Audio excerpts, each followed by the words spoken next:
All right, so here is my marker print that I made for my colorful background.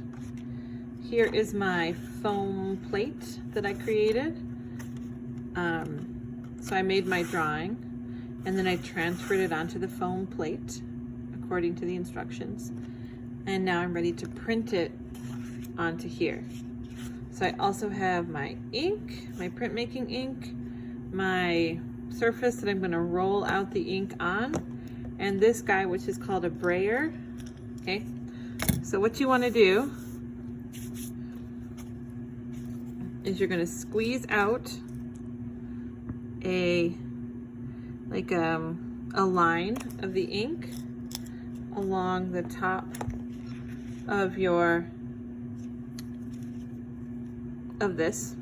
palette, I guess we'll call it. And then I'm going to use the brayer to bring the ink down. And I can leave more of the ink up at the top. I just want to get like a thin layer of it down here towards the bottom. You can sort of hear like a sticky, like a whooshing sound. That means the ink is rolled out the way I want it. Can you hear that sound? That's what I want to hear. I want my whole roller covered in the ink. I'm going to move this out of the way so you can see what I'm doing. I'm going to ink up my plate. Definitely protect the surface that you're working on.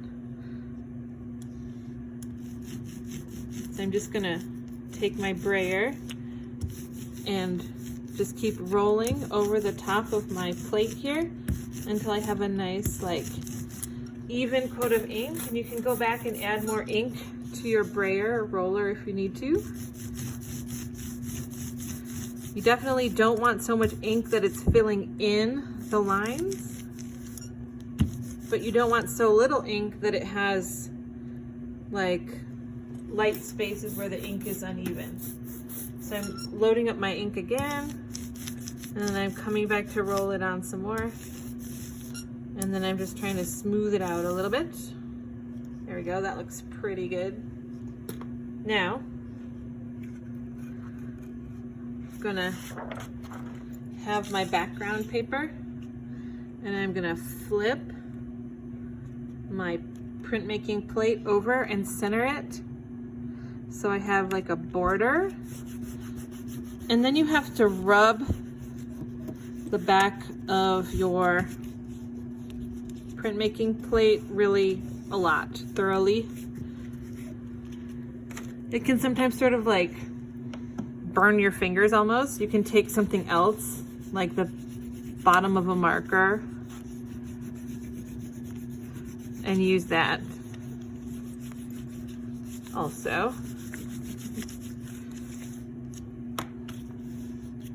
Okay, once you're pretty sure that you've smooshed your print down on there pretty well, you can peel it up.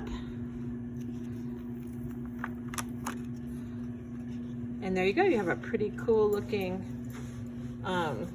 sugar skull print with a colorful background. Now you're gonna put it on the drying rack so it can dry.